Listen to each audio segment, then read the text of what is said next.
Assalamualaikum warahmatullahi wabarakatuh. Bismillahirrahmanirrahim. Alhamdulillahi rabbil alamin. Hamdan yuwafi ni'amahu wa yukafi'u mazidah. Ya Rabbana lakal hamdu kama yanbaghi li jalali wajhikal karim wa 'azimi sultanik. Allahumma salli wa sallim wa barik ala sayyidina Muhammadin wa ala alihi wa ashabihi wa man tabi'ahu bi ihsanin ila yaumiddin. Para pemirsa yang budiman, alhamdulillah kita kembali bersua di tempat yang insyaallah barakah ini dalam rangka untuk melanjutkan kembali pengajian kita yang insya Allah diberkahi oleh Allah Subhanahu wa taala. Di pertemuan yang kemarin kita sudah membahas beberapa poin yang berkaitan tentang salat. Maka pada malam ini Al-Faqir kami akan sedikit menjelaskan tentang beberapa ayat atau ayat yang ada di dalam Al-Quran yang sesungguhnya itu juga penting dan perlu kita tahu bersama. Mari bersama kita buka surat Al-Baqarah ayat 212. Di sana Allah Subhanahu wa taala berfirman, A'udzu billahi minasy syaithanir rajim. Bismillahirrahmanirrahim. Zuyyina lil ladzina kafarul hayatud dunya wa yaskharuna minal ladzina amanu wal ladzina ittaqaw fawqahum yawmal qiyamah. Wallahu yarzuqu man yasha'u bighairi hisab. Di dalam ayat ini Allah Subhanahu wa taala memberikan kabar kepada kita semua bagaimana sifat orang-orang yang terperdaya dengan kehidupan duniawi dan gemerlap yang ada di dalamnya, dan orang-orang yang tentunya disayang oleh Allah Subhanahu wa taala, yang dimuliakan oleh Allah Subhanahu wa taala, karena dunia mampu dia genggam, bukan dunia yang menggenggam dirinya. Zuyyina lil ladzina kafarul hayatud dunya, yakni zuyyina dihiasi manusia itu, lil ladzina kafarul hayatud dunya dihiasi, diberikan kesenangan orang-orang kafir, orang-orang yang tidak beriman dengan kehidupan duniawi. Wa yaskharuna minal ladzina amanu, dan mereka mengolok-olok, merendahkan atau menghina orang-orang yang beriman. Wal ladzina ittaqaw fawqahum yawmal qiyamah, dan orang-orang yang beriman kelak di hari kiamat, yang bertakwa kepada Allah Subhanahu wa taala, fauqahum yaumal qiyamah, mereka akan berada di atas mereka pada hari kiamat, di atas orang-orang yang dulu ketika dia berada di dunia menghinakan orang-orang yang beriman itu. Wallahu yarzuqu man yasha'u bighairi hisab, dan Allah Subhanahu wa taala memberikan rezeki itu kepada yang ia kehendaki, bighairi hisab, tanpa batas. Di dalam ayat ini Allah Subhanahu wa taala menggambarkan dua sifat orang yang berbeda, yaitu sifat orang-orang kafir atau orang-orang yang tidak beriman, dan sifat orang-orang yang bertakwa atau orang-orang yang beriman. Yang pertama, Allah Subhanahu wa taala menghiasi dunia ini untuk orang-orang kafir, orang-orang yang tidak beriman, dengan kehidupan duniawi, dengan kehidupan gemerlapnya duniawi. Fa'azumat fi a'yunihim, maka orang-orang kafir, orang-orang yang tidak beriman menganggap bahwa dunia ini sangat penting baginya, melebihi kehidupan akhirat, melebihi kehidupan yang sesungguhnya kelak di yaumul qiyamah. Wa usyribat mahabbatuha fi qulubihim, orang-orang yang hanya mementingkan kehidupan duniawi di dalam kehidupannya, sampai dunia ini lebih dia cintai di dalam hatinya dibanding kehidupan yang sesungguhnya kelak di hari kiamat. Maka di antara sifat orang-orang yang dilupakan oleh kehidupan duniawi, gemerlapnya duniawi,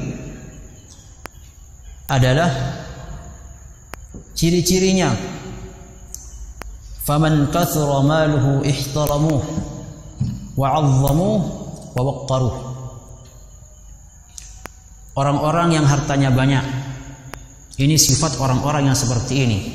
Sesungguhnya kita tidak sedang membicarakan orang kafir, atau kita membicarakan orang-orang yang benar-benar jauh dari Islam. Sebenarnya ketika Al-Quranul Karim berbicara sifat-sifat itu agar kita bisa pikirkan bersama. Misalnya Allah Subhanahu wa taala mensifati orang-orang kafir agar kita tidak mengikuti sifat-sifat orang kafir itu. Mensifati orang-orang yang tidak beriman agar kita tidak mengikuti ciri-ciri orang yang tidak beriman itu. Apa yang pertama? Ada orang yang hartanya banyak. Ada orang yang hartanya banyak, maka itulah yang dijadikan acuan oleh orang-orang yang seperti ini. Kemudian dia menghormatinya melebihi penghormatannya kepada para ulama. Dia mengagungkannya dan sangat menghormatinya. Dia mengagungkan, dia menghormati, dia memuliakannya bukan karena ilmu, atau bukan karena bahwa dia dimuliakan oleh Allah Subhanahu wa taala. Akan tetapi dia memuliakan orang itu karena hartanya. Makanya kita tidak boleh memuliakan seseorang semata-mata hanya karena hartanya. Karena belum tentu orang yang berharta itu mulia di hadapan Allah Subhanahu wa taala. Ini diantara salah satu sifatnya. Maka silahkan kita menghormati siapapun itu dengan batas yang sudah diberikan rambu-rambu di dalam agama kita, agama Islam. Akan tetapi jangan sampai kemudian posisi penghormatan kita, posisi pengagungan dan memuliakan itu antara si fakir dengan si kaya dibeda-bedakan. Misalnya orang kafir, orang yang kaya melebihi cara dia menghormatinya. Tetapi ketika datang orang fakir, orang miskin, kemudian berbeda cara dia menghormatinya. Maka ini tidak dibolehkan. Karena itu menyamai sifat orang-orang kafir, menyamai sifat orang-orang yang tidak beriman, yang dijadikan dunia ini sebagai perhiasan baginya, tetapi untuk melupakan Allah Subhanahu wa taala. Kemudian sifat yang kedua adalah wa man qalla maluhu ihtaqaruh wa sakhiru minhu wa kana saghiran fi a'yunihim. Akan tetapi apabila ada orang yang kemampuan hartanya itu biasa-biasa saja, atau dia orang miskin, orang fakir, orang yang tidak mampu, bagaimana sifat orang-orang ini? Ketika dia menemukan seperti itu, maka dia tidak menghormatinya, dia menghinakannya. Kalau ada orang kaya dia memuliakan, tapi ketika ada orang fakir miskin datang kepadanya, dia tidak memperhatikannya dengan baik. Wal'iyadzu billah hatta ihtaqaruh wa sakhiru minhu. Sampai terkadang dia mencelanya, atau sampai mengolok-olok dia, Misalnya si miskin dengan si atau si fakir atau orang yang tidak mampu itu datang bertamu ke rumahnya. Maka orang kaya ini kemudian membuat bagaimana caranya agar tidak bertemu dengan orang fakir miskin ini. Karena seakan-akan bahwa pasti dia akan minta uang, dia akan minta duit kepada saya. Tidak ditabayyun dulu, tidak diklarifikasi dulu. Bisa jadi bahwa dengan sebab orang fakir dan miskin itu, orang yang tidak mampu itu datang ke rumahmu, kemudian mendoakanmu menjadi orang baik. Dengan sebab itu kemudian Allah memuliakanmu kelak di yaumul qiyamah. Allah memuliakanmu juga ketika berada di dunia. Wa man kana minal muslimin yu'azzimu sya'nad dunya wa abna'iha. Akan tetapi berbeda. Tadi berbeda kalau orang-orang yang beriman. Ketika Allah Subhanahu wa taala menjadikan dunia ini perhiasan, maka dipakailah perhiasan duniawi itu dengan sebaik-baiknya. Tidak dijadikan dunia ini sebagai tujuan. Akan tetapi sesungguhnya dia berada di dunia, menjadikan dunia ini sebagai perantara untuk mencapai kehidupan yang abadi kelak di yaumul qiyamah. Walladzina ittaqaw fawqahum yaumal qiyamah, maka sesungguhnya orang-orang yang punya sifat seperti ini kelak di yaumul qiyamah akan ditingkatkan derajatnya, akan ditinggikan derajatnya oleh Allah Subhanahu wa taala, dan dihinakan orang-orang yang ketika di dunia yang menjadikan harta itu menjadi acuan kemuliaan, acuan mengagungkan seseorang atau acuan menghormati seseorang. Maka cara-cara seperti ini tidak dibenarkan di dalam agama Islam. Maka kita menghormati si kaya dengan si miskin ala mustawan wahid, dengan porsi yang sama. Kita menghormati si kuat dengan si lemah dengan timbangan yang sama. Kita memuliakan si kaya dengan si miskin dengan prioritas yang sama. Tidak boleh dibeda-bedakan. Maka inilah yang akan menyebabkan kehidupan ini kita diridhai oleh Allah Subhanahu wa taala. Maka kalimat zuyyina, siapa yang menghiasinya, yakni siapa muzinunnya, maka para ulama memberikan penafsiran. Ada ulama yang mengatakan muzin fi hadhil ayah, yang menghiasi di dalam ayat ini adalah huwa syaitan zayyana lakumud dunya wa hassanaha fi a'yunihim biwasawisihi wa habbabaha ilaihim fala yuriduna ghairaha. Yang menjadi penghiasnya di sini adalah setan. Apa fungsi setan? Apa pekerjaan setan sampai manusia itu terperdaya dengan kehidupan duniawi itu? Zayyana lahumud dunya, dihiasi setan itu seakan-akan dunia ini adalah segalanya. Seakan-akan dunia ini adalah tujuan sesungguhnya. Diperlihatkan dunia itu adalah tempat yang indah, tempat yang tidak ada bandingannya dengan yang lain. Maka kemudian orang itu lupa dengan kehidupan sesungguhnya di akhirat. Seakan-akan kesempatan yang diberikan di dunia ini dia gunakan dengan sepuas-puasnya. Dia tidak mengenal perkara halal dan haram. Dia tidak mengenal bagaimana menghormati, intinya bagaimana dia senang di dunia. Dia mengikuti hawa nafsunya. Maka setanlah yang berperan aktif di dalam membuat dunia ini menjadi indah bagi orang-orang yang menjadi hamba dunia. Wa hassanaha fi a'yunihim, dan membuat bahwa dunia ini sangat baik di mata mereka, biwasawisihi, dengan bisikan-bisikan setan itu, dan menjadikan dunia ini lebih dia cintai dibanding kehidupan yang lain. Fala yuriduna ghairaha, maka mereka tidak menginginkan kehidupan yang lain, tidak menginginkan kehidupan akhirat, tidak menginginkan kehidupan keabadian, karena mungkin mereka tidak meyakini itu. Yang mereka inginkan adalah kehidupan duniawi. Yang mereka inginkan adalah kepuasan duniawi belaka. Akhirnya karena mungkin hari akhir itu belum dia rasakan, Kalau sudah nyawa itu berada di kerongkongan, baru mungkin Allah Subhanahu wa taala akan memperlihatkan apa yang sudah Dia janjikan di dalam Al-Qur'an dan hadis-hadis Nabi Muhammad sallallahu alaihi wasallam. Pendapat yang kedua, ada yang mengatakan bahwa muzin di hadhil ayah wallah, yang menjadi penghias, yang menghiasi dunia ini bagi orang-orang yang seperti itu adalah Dia Allah Subhanahu wa taala. Kenapa? Ibtila'an wa ikhtibaran bi khalqi syahawati fihim liyadhhura 'abdullah wa 'abdus syahwah. Fungsinya kenapa Allah Subhanahu wa taala menjadikan indah, menghiasi dunia ini, ibtila'an, sebagai ladang ujian, tempat manusia itu diuji.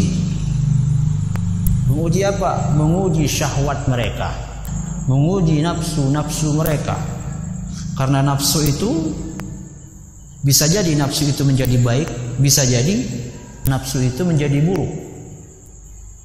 Tapi lebih banyak membawa kepada keburukan kalau kita tidak benar-benar bisa menguasai nafsu kita. Maka apa liyadhhura 'abdullah wa 'abdus syahawat, agar Allah Subhanahu wa taala bisa jelas mengetahui siapakah di antara makhluk-makhluknya yang benar-benar yang akan menjadi hamba Allah Subhanahu wa taala, dan siapa nanti ciptaan-ciptaannya, makhluk-makhluknya yang akan menjadi hamba nafsu syahwat. Maka orang-orang yang akan menganggap dunia ini sebagai mazra'atul akhirah, ladang untuk mendapatkan kehidupan yang abadi kelak di akhirat, maka dia akan menganggap dunia ini biasa-biasa saja. Akan tetapi kalau dia adalah hamba nafsu syahwat, tentunya dia akan menganggap dunia ini adalah segalanya. Dunia ini adalah tempat kenikmatan yang abadi yang tidak ada duanya di alam-alam yang lain. Begitu pendapat orang-orang yang tidak beriman, yang orang-orang yang kafir. Tentunya sifat-sifat seperti ini, seandainya orang kafir mempunyai sifat-sifat seperti ini, orang-orang yang beriman itu semua kembali kepada kita, agar kita jangan mensifati diri kita dengan orang-orang seperti itu, agar jangan kita di kehidupan keseharian kita, tidak hari ini atau besok atau lusa, kita ingat dengan ayat-ayat Allah ini, kemudian ternyata perbuatan seperti ini adalah mirip seperti perbuatan orang-orang yang tidak beriman, maka marilah sama-sama kita jauhi. Para pemirsa yang budiman, ma'asyiral muslimin rahimakumullah, di dalam ayat ini juga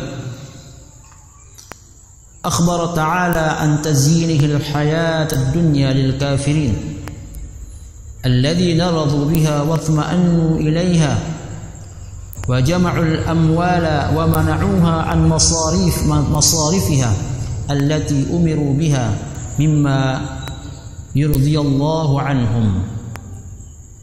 Bahwasanya di dalam ayat ini Allah Subhanahu wa taala menghiasi perhiasan dunia ini, nikmat-nikmat yang ada di dalamnya untuk orang-orang kafir. Bagaimana sifat orang-orang kafir itu?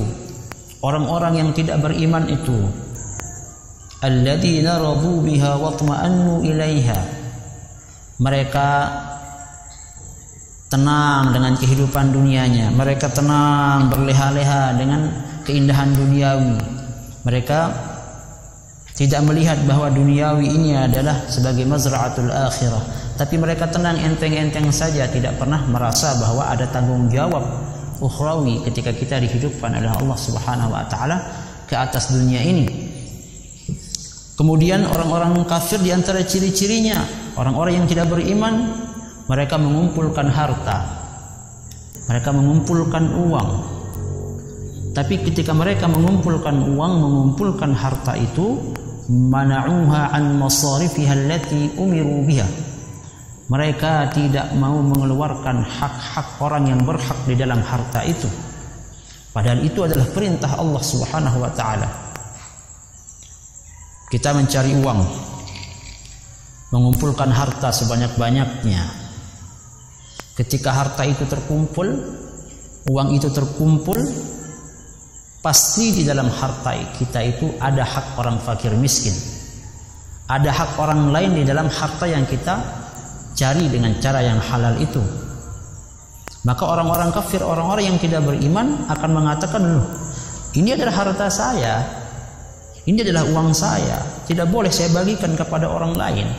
Saya sudah lelah mencarinya, kenapa harus saya bagi kepada orang lain? Itu tidak perlu bagi saya. Begitu ucapannya orang-orang yang seperti ini.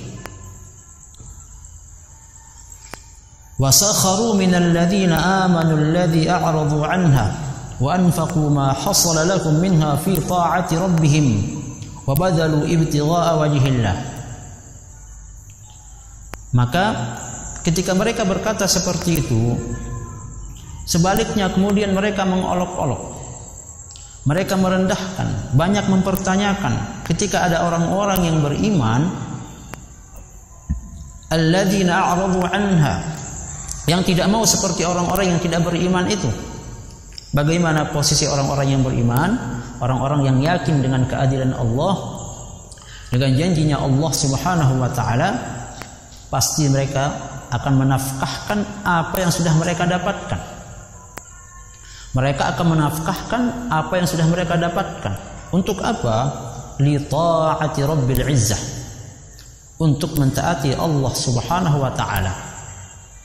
Maka ketika sholat itu adalah untuk membersihkan hati kita, maka apa yang kita sedekahkan, apa yang kita infakkan, apa yang kita wakafkan adalah untuk membersihkan harta itu. Wa badalu ibtigha'a wajhillah.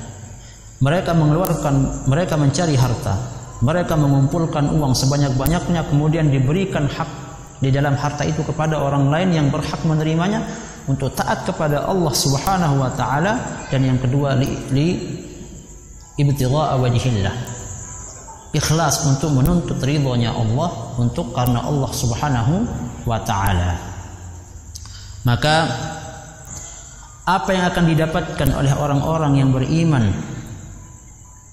apa yang akan didapatkan oleh orang-orang yang beriman, yang meyakini janji-janji Allah Subhanahu wa taala yang tertera di dalam ayat ini. Ketika engkau diberikan harta, diberikan uang, tapi engkau tidak lupa bahwa di dalam harta itu ada hak orang lain. Falihada fazu bil maqamil as'ad wal hadzil awfal yawma ma'adihim. Maka dengan keadaan perilaku seperti ini, orang-orang yang beriman, mereka akan mendapatkan kemenangan. Bukan hanya kemenangan di dunia, akan tetapi juga kemenangan di akhirat. Bil maqamil as'ad, dengan maqam yang paling indah, yang paling bahagia, yang paling beruntung. Allah berikan dia tempat yang paling menggembirakan. Wal hadzil awfar, dan bagian yang paling mulia, bagian yang banyak kelak di yaumul qiyamah, ketika setiap manusia diminta pertanggungjawabannya kelak di yaumul qiyamah. Adapun orang-orang yang ketika di dunia dia tidak lupa dengan hak orang lain, maka siap-siaplah dengan al-maqamul as'ad wal hadzul awfar minallahi ta'ala. Fakanu fawqa ulaika fi mahsyarihim wa mansyarihim wa masirihim wa ma'wahum fastaqarru fid darajati fi a'la 'illiyin.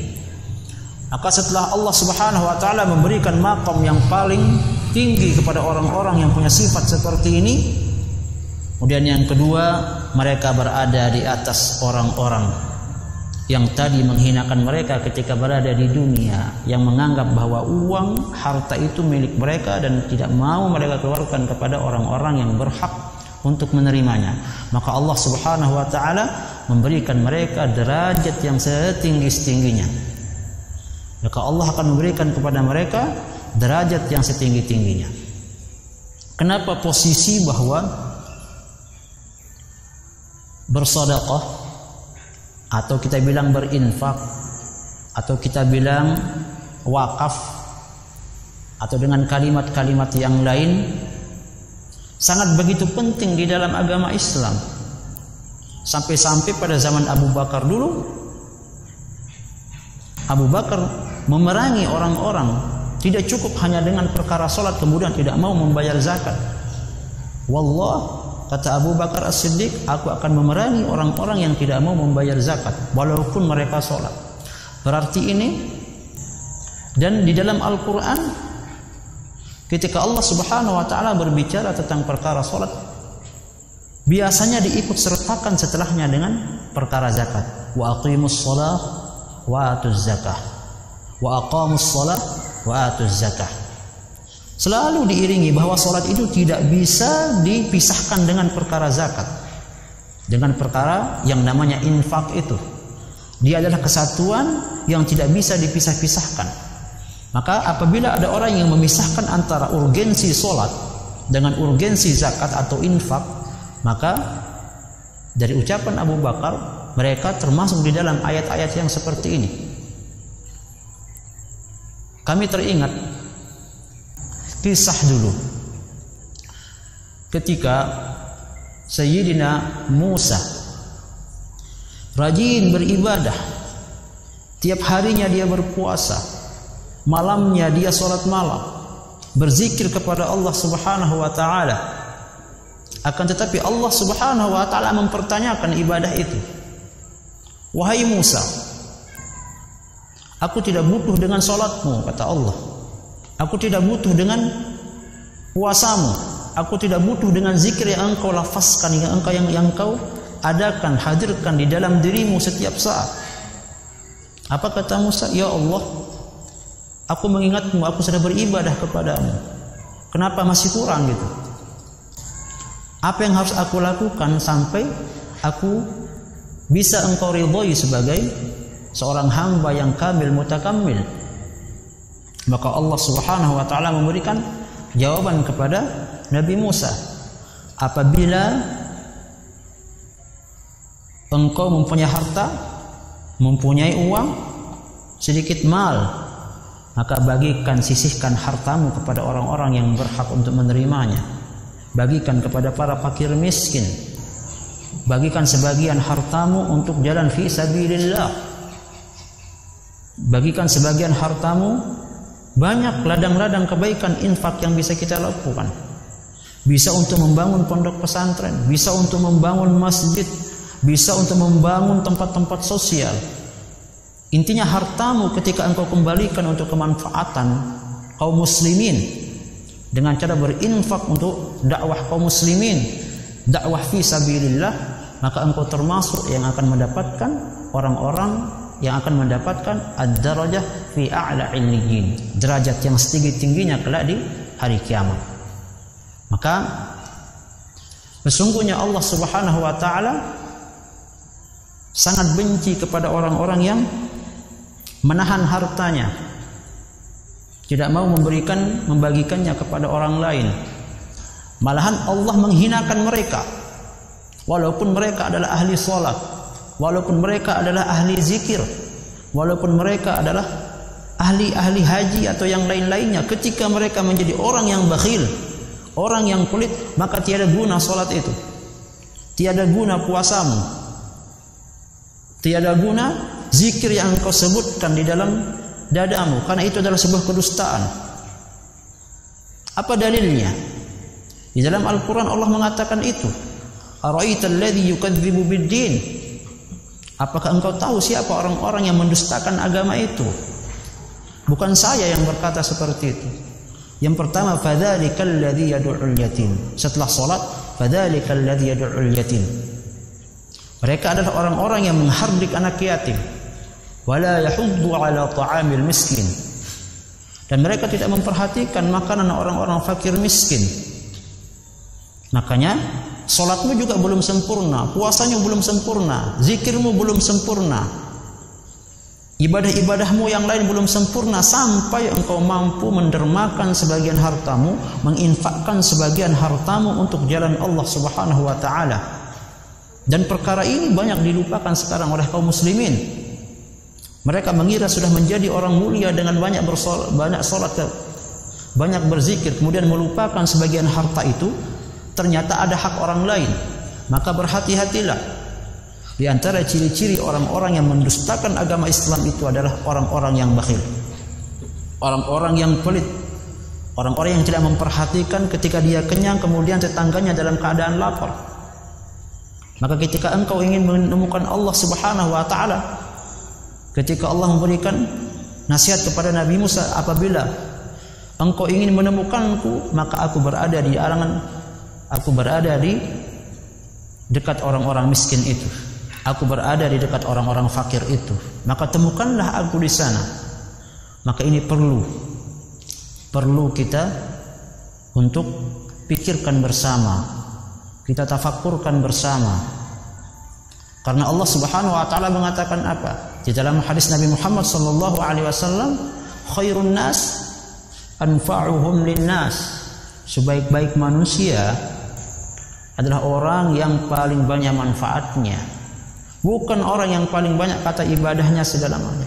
Intinya ketika engkau bermanfaat, ketika engkau bermanfaat di antara sesamamu, engkau suka membantu orang, suka bersedekah, suka berinfak, mewakafkan sebagian hartamu untuk membagikannya kepada fakir miskin, untuk membuat masjid, untuk membuat pondok pesantren, maka itulah yang dicintai oleh Allah Subhanahu wa ta'ala. Maka Nabi Muhammad sallallahu alaihi wasallam kama jaa fi hadis yang diriwayatkan oleh Imam Al-Bukhari, Nabi Muhammad sallallahu alaihi wasallam bersabda, "Ya bana Adam, unfik alaik." Ini yang pertama. Ya bana Adam, unfik alaik.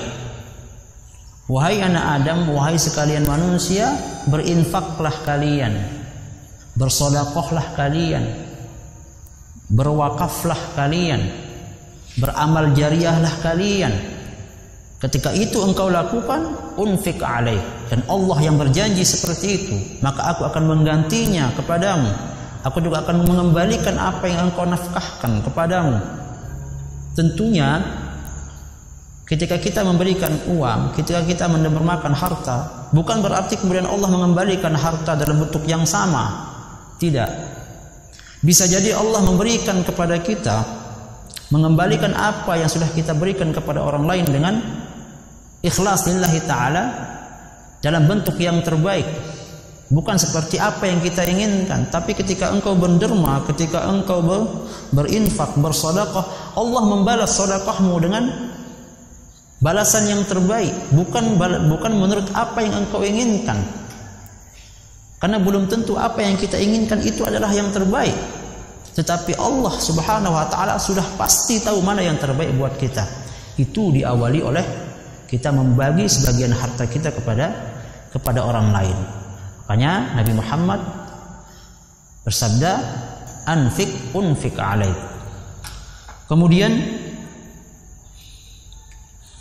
diriwayatkan oleh Abu Nuaim wa al-Imam al-Baihaqi wal Imam at-Tabrani bahwa Nabi Muhammad sallallahu alaihi wasallam pernah bersabda kepada sahabat Bilal, qala an-nabiy sallallahu alaihi wasallam, anfiq Bilal wa la takhsha min dzil arsy iqlalan. Ini janji Allah. Padahal kita tahu Bilal itu adalah min ahli suffah, bersama Suhaib dan sahabat-sahabat yang lain, bersama Ibnu Abbas, bersama Abu Hurairah. Mereka adalah orang-orang ahli suffah atau orang-orang yang tergolong orang yang fakir dan miskin.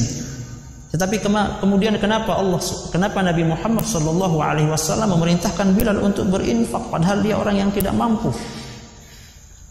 Nah, ini yang dimaksud dengan urgensi. Seberapa besar pun engkau kedudukanmu, seberapa banyak pun harta, kecil hartamu, sedikit hartamu, maka berinfaklah sesuai dengan kemampuanmu. Jangan tunggu engkau kaya hartamu agar segudung baru kita mau berinfak dan bersedekah. Bersedekahlah maka Allah akan mengayakanmu. Begitu teori yang harus kita yakini di dalam kehidupan kita. Wala takhsha min dzil arsy iqlal. Ya Bilal, jangan sekali-kali engkau takut semakin berkurang hartamu karena engkau berikan kepada orang lain. Jangan sekali-kali kamu khawatir, jangan sekali-kali kamu takut. min dzil arsy, dari zat yang mempunyai arsy itu Allah Subhanahu wa taala. Karena Allah Subhanahu wa taala yang akan menggantikanmu kelak. Di dalam Al-Qur'an, di dalam surat Saba juga Allah Subhanahu wa taala menguatkan kembali orang-orang yang berinfak di jalan Allah itu. Allah Subhanahu wa taala berfirman, "Wa ma anfaqtum min syai'in fahuwa yukhlifuh." Dan apa-apa yang engkau nafkahkan di jalan Allah Subhanahu wa taala, fahuwa yukhlifuh. Maka dia yang akan, Allah Subhanahu wa taala yang akan menggantikannya. Jadi bukan ini perkataan saya, bukan perkataan orang, tapi ini adalah perkataan Allah Subhanahu wa taala di dalam Al-Qur'an, "Wa ma anfaqtu min syai'in fahuwa yukhlifuh." Dan apapun yang engkau nafkahkan, apapun yang engkau sedekahkan, apapun yang engkau infakkan atau yang engkau wakafkan di jalan Allah, niat ikhlas lillahi ta'ala, fahuwa yukhlifuh. Maka pasti nanti Allah Subhanahu wa taala yang akan menggantikannya, mengganti dengan gantian yang terbaik. Maka di dalam hadis Nabi Muhammad sallallahu alaihi wasallam juga yang diriwayatkan oleh Imam Al-Bukhari, Nabi Muhammad sallallahu alaihi wasallam bersabda, "Allahumma a'ti munfiqan khalafa wa yaqulu al-akhar, Allahumma a'ti mumsikan talafa." Hadis ini ada awalannya bahwasanya anna malakain yanzilani minas sama'i sabihata kulli yaumin, bahwa setiap pagi Allah itu mengutus 2 malaikat untuk tetap turun ke bumi. Apa tugasnya malaikat itu setiap hari diturunkan oleh Allah ke bumi? Diturunkan hanya untuk berdoa. Dilihat apa kata doa, satu malaikatnya berdoa ketika turun dia ke bumi, Allahumma a'ti munfiqan khalafa. Ya Allah, berikanlah orang-orang yang bersedekah, orang yang menafkahi hartanya, orang yang mewakafkan hartanya, apa? Khalafan, berikan dia pengganti yang terbaik. Itu doa malaikat, bukan doa orang biasa. Akan tetapi sebaliknya, Allahumma a'ti mumsikan talafa. Ya Allah, berikanlah orang yang menahan hartanya atau orang yang bakhil, orang yang pelit itu talafa, berikan mereka kerugian, berikan mereka kehancuran. Ini doa malaikat yang doa itu. Jadi 2 malaikat ini adalah makhluk Allah yang mulia, di mana satu cuil pun tidak punya dosa, tidak punya salah, di mana tugas malaikat hanya berzikir dan menyembah Allah Subhanahu wa taala. Coba kita bayangkan bagaimana ketika seorang itu tidak mempunyai dosa kemudian mengangkat tangannya di hadapan Allah dan berdoa, pasti langsung Allah kabulkan. Dan sekarang coba kita lihat, sekarang 2 malaikat diturunkan khusus oleh Allah Subhanahu wa taala tiap hari ke dunia hanya untuk berdoa kepada Allah bahwa ya Allah, berikan pengganti orang yang mendermakan hartanya ini dengan penggantian yang baik. Akan tetapi sebaliknya, berikanlah kehancuran kepada orang-orang yang menahan hartanya dengan orang-orang yang pelit, orang-orang yang bakhil itu.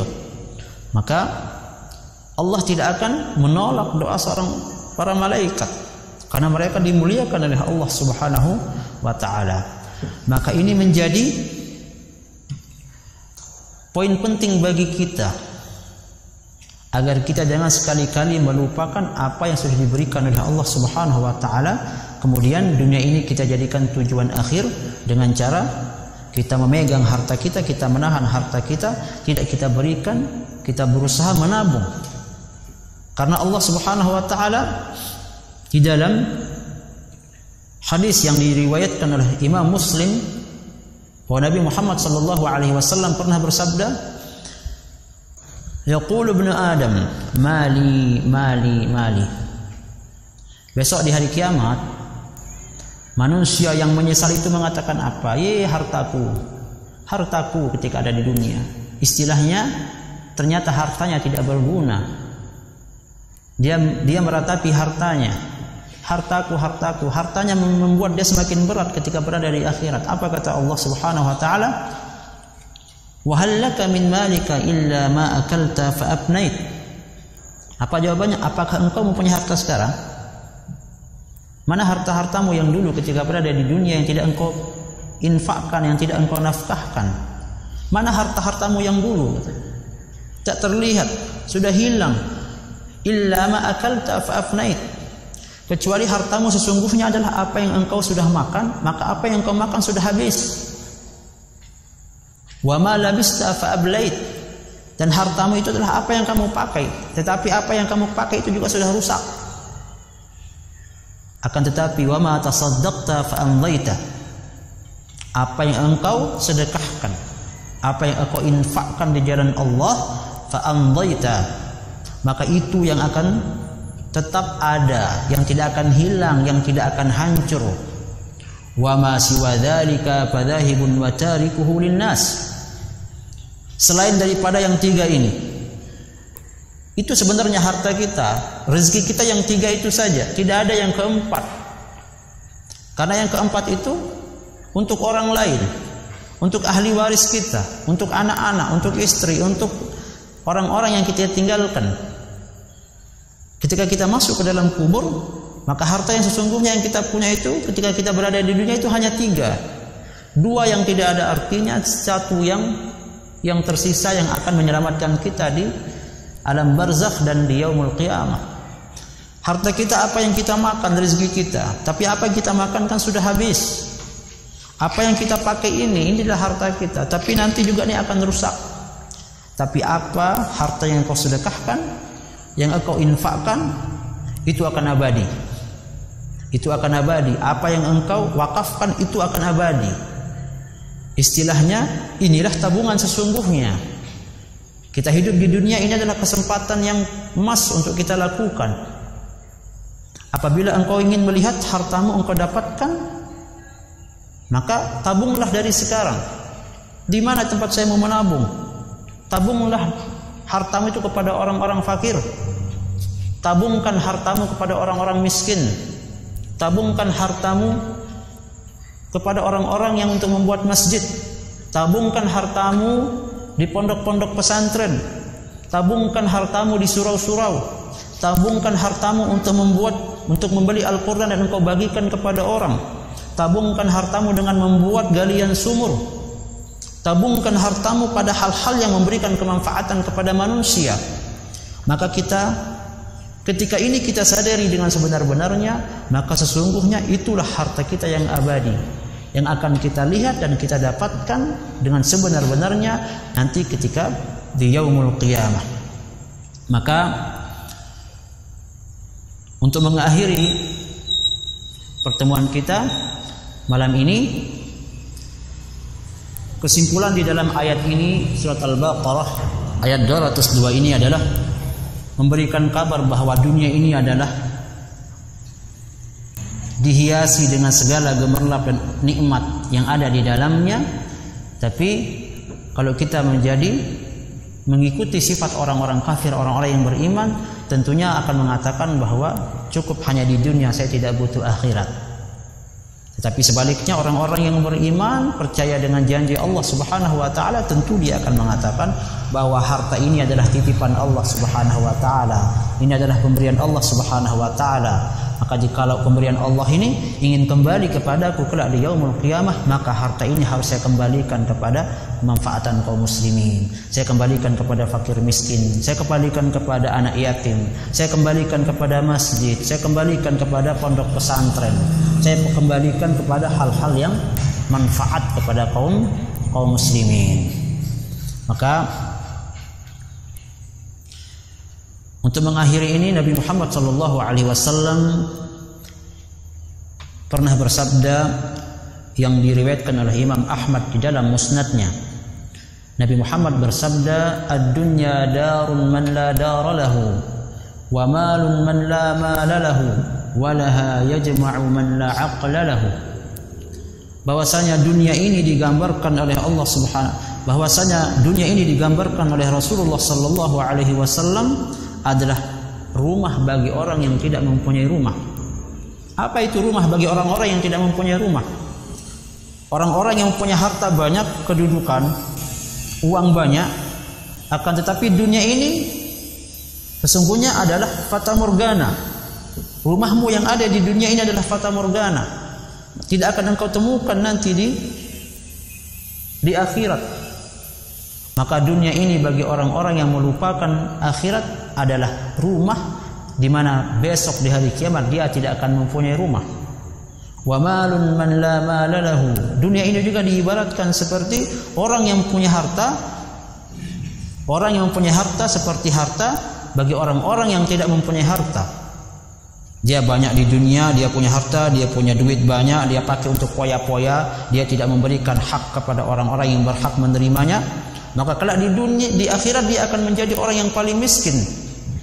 Hartanya yang berada di dunia tidak akan dia lihat kelak di yaumul qiyamah.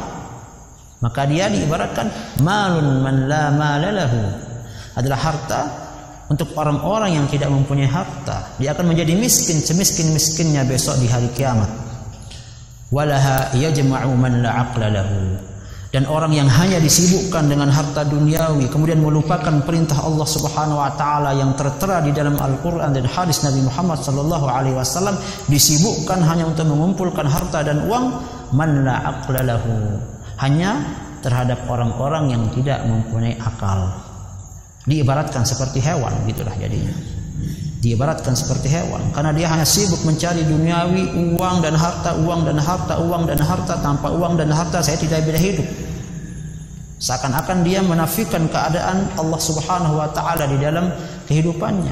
Maka sama saja dia dengan hewan yang tidak mempunyai akal. Maka sebelum menutup pengajian kita ini, kita bersama-sama berdoa kepada Allah Subhanahu wa taala.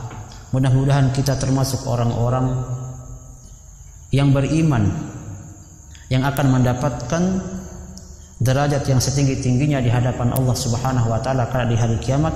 Dan kita berdoa kepada Allah agar dijauhi dari sifat-sifat orang kafir, sifat orang-orang yang tidak beriman, yaitu orang-orang yang menjadikan dunia ini menjadi tujuan akhirnya, yang silau dengan syahwat dunianya, tidak menjadikan kehidupannya sebagai mazra'atul akhirah, sebagai tempat berladang untuk hari kiamat. Mari kita akhiri pengajian kita ini dengan sama-sama membaca salawat Nabi, ya, 3 kali. Allahumma salli ala Muhammad ya Rabbi salli alaihi wa sallim. Allahumma salli ala Muhammad ya Rabbi salli alaihi wa sallim. Allahumma salli ala Muhammad ya Rabbi salli alaihi wa sallim. Allahumma salli ala Muhammad ya Rabbi salli alaihi wa sallim. Subhanakallahumma wa bihamdika asyhadu an la ilaha illa anta astaghfiruka wa atubu ilaik. Wallahu al-muwaffiq ila aqwamit thariq. Assalamu alaikum warahmatullahi wabarakatuh.